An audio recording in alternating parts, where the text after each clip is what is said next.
핵 개발은 주권 국가의 권리다. 그리고 우리는 평화적으로 핵을 개발해서 전력을 생산할 것이다. 뭐 여론조사에 따르면은 우리가 핵을 가지는 게 좋겠냐고 한 70%는 가져도 좋다고 얘기를 하고 있거든요. 이란이 그래서 핵을 만든다면 모든 나라가 핵을 동시에 다 만들고 싶어 할 거예요. 왜냐면 이란 시장은 사실 우리에게는 거의 한 세대의 먹을거리를 제공할 수 있고 양국이 윈윈할 수 있는 아주 좋은 시장이거든요. 예전처럼 한 200개에 달하는 중소기업들이 활발하게 무역을 할 수 있을 것이고요. 안녕하십니까, 박현노입니다. 서강대 유로메나 연구소에서 이슬람과 중동을 가르치고 공부하고 있습니다. 사실 역사적으로 보면 이란과 러시아가 그렇게 가까운 나라는 아니었는데요. 본격적으로 가깝게 된 일은 최근으로 따지면은 트럼프 대통령이 2017년에 집권한 이후부터입니다. 미국이 이란 제재를 다시 가하기 시작하면서 서방 쪽으로 나가기 어려운 이란이 러시아와 중국 쪽으로 올라가기 시작했거든요. 그러면서 밀접한 관계를 갖게 됐고, 특별히 군사적인 관계가 그렇고요. 지금 이러한 전략적 파트너십 협정을 본다면 앞으로 이게 이란과 러시아의 관계가 일시적인 게 아니라 상당히 오랫동안 러시아와 이란이 이 지역에서 협력하면서 외부의 공격이나 도전을 막아내겠다라는 그러한 의지의 표현으로 봐야겠죠. 다만 러시아와 미국 관계가 또 그렇게 나쁘지가 않기 때문에 러시아와 이란의 관계가 반드시 미국에 대적하는 관계라고 보기는 어렵습니다. 다만 이란으로서는 보험을 많이 들어놓을 필요가 있죠. 왜냐하면 이란 편을 드는 나라가 많지 않기 때문에 그런 면에서 이란의 처지에서는 러시아와 좋은 관계를 맺는 게 절대 나쁠 것이 하나도 없는 그러한 상황입니다. 따라서 러시아가 중동 내에서 발판을 더 굳히고 이란은 러시아와 협력하면서 외부의 도전을 막을 수 있는 좋은 계기를 만들었다고 봐야겠죠.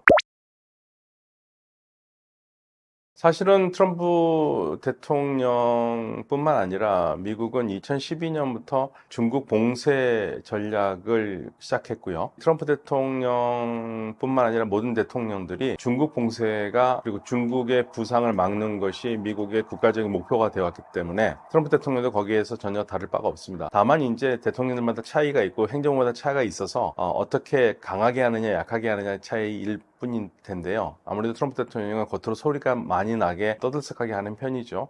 중동에서 미국에 더 이상 군사적으로 개입하는 것은 원하지는 않지만 그렇다고 해서 미국의 이익이 침해받는 것은 또 원하지도 않거든요. 그러니까 무엇보다도 중국을 제어하는 것이 중동 정책에서도 중요한 정책이고 이를 위해서는 중국과 무역이라든지 중국과 협력하는 아랍이나 이란이 좀 더 중국과 손을 좀 떼기를 바라는 그러한 장기적인 안목으로 밀어붙일 것 같습니다. 미국은 뭐 이스라엘과의 친한 우정의 관계를 절대 포기할 마음은 없는 나라고요. 다만 트럼프 대통령은 지금 이스라엘의 네탄야후 총리가 이란 핵을 막으려는 가장 효과적인 방법은 이란의 핵시설을 파괴하는 거라고 계속적으로 지금 주문을 하고 있음에도 사실은 그게 약간 귀를 닫고 이란과 핵 협상을 계속 추진을 하고 있어요. 그래서 이스라엘에 대한 우호 정책은 변함이 없지만 이란의 핵 문제를 해결할 때 우선 무력을 쓰고 싶어 하는 네탄야후 총리와는 달리 트럼프 대통령은 일단은 협상 우선으로 가고 협상이 잘 되기를 바라고 있습니다. 사실은 올 초에 대통령이 되면서 이란에 대한 메시지가 바로 그거였는데요. 미국이 이스라엘과 힘을 합쳐서 뭐 이란을 없애겠다, 무력적으로 없애겠다라는 그런 언론 보도는 과장된 것이고 미국은 절대 그런 거 원하지 않고 협정을 통해서 이란의 핵 무기를 막고 싶다는 얘기를 했어요. 그래서 이란이 번영하기를 바라는데 절대 핵은 안 된다라는 얘기를 했고 핵 협정만 잘 되면 중동에서 우리 파티를 한번 하자, 파티를 해야 된다, 뭐 이런 메시지를 날렸었거든요. 그게 아마 이제 트럼프 대통령이 이란에 가지고 있는 그리고 이스라엘과의 차이점이라고 지금 현재로서는 말씀드릴 수 있고요. 뭐 이미 미국은 중동이 아니더라도 셰일 에너지 혁명으로 1998년부터 시작된 셰일 에너지 생산으로 지금 미국은 세계 최대 에너지 생산 국가입니다. 2011년부터는 러시아를 제치고 세계 최대 가스 생산국이고 2018년부터는 이란은 사우디아라비아를 제치고 세계 최대 석유 생산 국가거든요. 그러니까 지금 뭐 미국의 에너지는 지금 작업자족이 되는 상태고, 다만 만일에 대비해서 중동에 있는 에너지에 관심을 전혀 안 가질 수는 없죠. 왜냐하면 중동 지역의 에너지가요, 2023년 기준으로 보면은 전 세계 확인 매장량, 석유 확인 매장량의 거의 55.5%가 중동에 묻혀 있고, 가스 확인 매장량의 거의 40%가 중동에 묻혀 있거든요. 따라서 이쪽 지역은 지금 당장은 아니더라도 장기적인 안목에서는 계속 필요한 곳이기 때문에 미국은 적절하게 관리를 해 나갈 것이라고 저는 생각합니다. 일단 이란은 단 한 번도 우리가 핵을 갖겠다고 말한 적은 없어요. 갖겠다는 말한 적은 없고, 이란의 정확한 입장은 이렇게 표현할 수 있는데요. 핵 개발은 주권 국가의 권리다. 그리고 우리는 평화적으로 핵을 개발해서 전력을 생산할 것이다. 우리는 핵무기를 만들진 않는다. 그리고 핵무기를 만드는 것은 이슬람 교리에 어긋난다. 대량 살살 무기니까, 이렇게 얘기를 하고 있어요. 그런데 이제 주변 국가들은 절대 그걸 믿지는 않죠. 이란은 우리는 핵을 만들 마음이 없고, 우리가 만약에 핵을 만들면 다른 나라도 다 만들 텐데 그 별 의미가 없다, 이렇게 얘기를 하고 있긴 하거든요. 근데 주변 국가들은 절대 그걸 믿지 않습니다. 따라서 뭐 특히 이스라엘 같은 경우에는요, 이란이 핵을 만든다라는 것을 종교적 신념으로 가지고 있어요.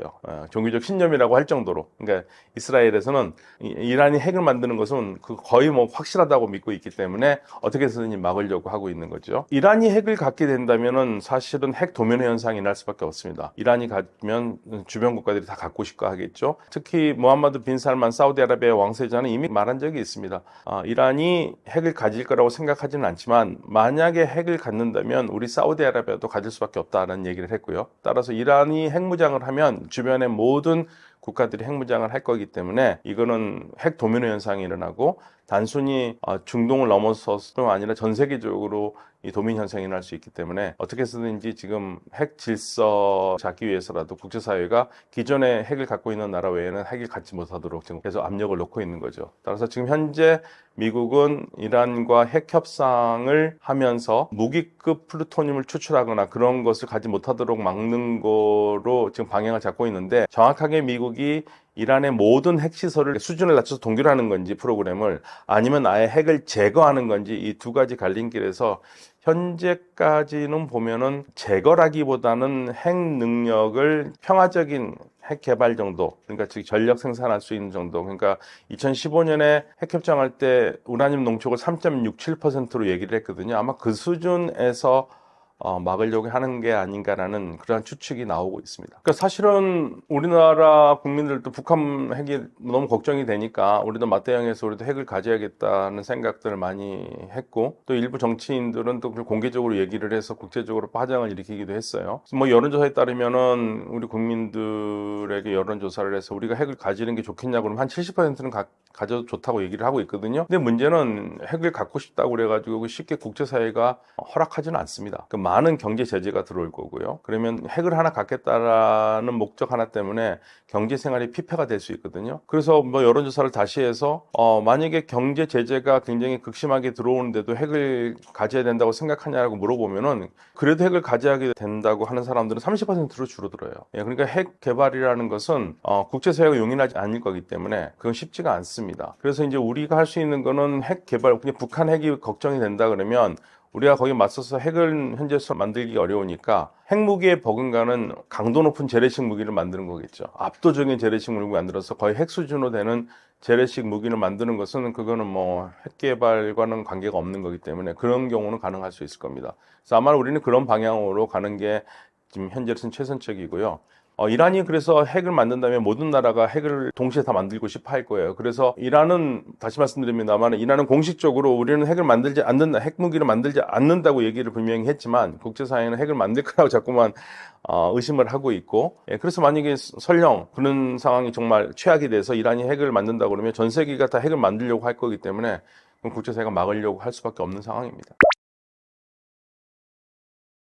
사실은 이제 우리는 자원의 저주를 받은 나라죠. 예, 우리는 뭐 재래식 자원이라고 할 수 있는 석유, 가스 같은 것도 없고요. 그리고 재생에너지라고 할 수 있는 태양열이나 뭐 이런 것도 자체적으로 100% 생산하기 거의 불가능하고, 뭐 잘해봤자 한 20% 정도밖에 안 되고, 궁극적으로 재생에너지도 다 수입을 해야 되는, 아니면 외국과 공동 개발을 해서 할 수 있는 방법밖에 없거든요. 뭐 우리는 어차피 자원의 혜택을 받지 못한 나라였고, 지금까지 그렇게 해왔고, 그런데 그럼에도 이렇게 개발을 다른 여러 가지로 발전을 하면서, 석유는 나지 않지만 사실은 우리가 석유 제품을 많이 팔고 있습니다. 전 세계에서 석유가 전혀 나지 않는 나라, 한국, 일본, 독일 세 나라 중에서 이 석유에 대한 의존도가 우리가 제일 높아요. GDP 대비 우리가 거의 독일의 3배, 4배, 거의 4배 되고요. 일본의 2배 정도 되거든요. 그 정도로 우리가 사실은 석유 가공 제품도 많이 만들고 하고 있는데, 뭐 자원이 없더라도 그동안 해왔듯이 이제 재생에너지도 그런 부분에서 계속적으로 국제사회에 협력할 수밖에 없습니다. 특히 이제 중동과 재생에너지도 중동과 협력을 할 수밖에 없는 상황이고, 이제 그런 식으로 우리가 자리매김을 해 나갈 수밖에 없습니다. 그리고 어차피 전 세계가 아마도 최소 20, 30년 내에 전 세계가 재생에너지로만 모든 에너지를 대체하기는 어렵거든요. 석유, 가스 에너지를 거의 60%는 쓸 수밖에 없는 상황일 테고, 그럼 나머지 한 3, 40%의 에너지를 대체 에너지가 된다고 생각하면, 이제 우리가 거기에 맞춰서 여러 가지 산업 구조를 바꿔가고 재생에너지 생산에 노력을 하고 하는 수밖에 없습니다. 국가적인 과제니까 이거는 장기적인 안목에서 추진해야 되고, 새로운 정부가 들었으면은 새로운 정부에서 이 부분들은 좀 더 면밀히 지켜보고 살펴봐야겠죠.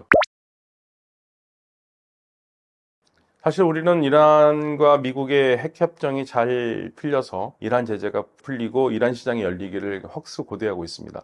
왜냐하면 이란 시장은 사실 우리에게는 거의 한 세대의 먹을거리를 제공할 수 있고, 협력을 통해서 양국이 윈윈을 할 수 있는 아주 좋은 시장이거든요. 특히 저는 대기업은 걱정 안 합니다. 대기업은 어디를 가더라도 잘 하고 있는 조직이 있고, 근데 이제 항상 대기업보다 규모가 작은 우리 중소기업들이 국제시장에서 활로를 찾기가 어려운데, 이란 시장은 우리가 전통적으로 중소기업이 많은 시장 개척을 했던 곳입니다. 그래서 이란 시장이 열리면 우리 중소기업, 예전처럼 한 200개에 달하는 중소기업들이 활발하게 무역을 할 수 있을 것이고요. 그래서 이란 시장 개방은 우리 한국 경제의 새로운 단비처럼 다가올 거기 때문에, 저는 개인적으로 우리 경제를 위해서 이란 시장이 열리기를 학수고대하고 있습니다.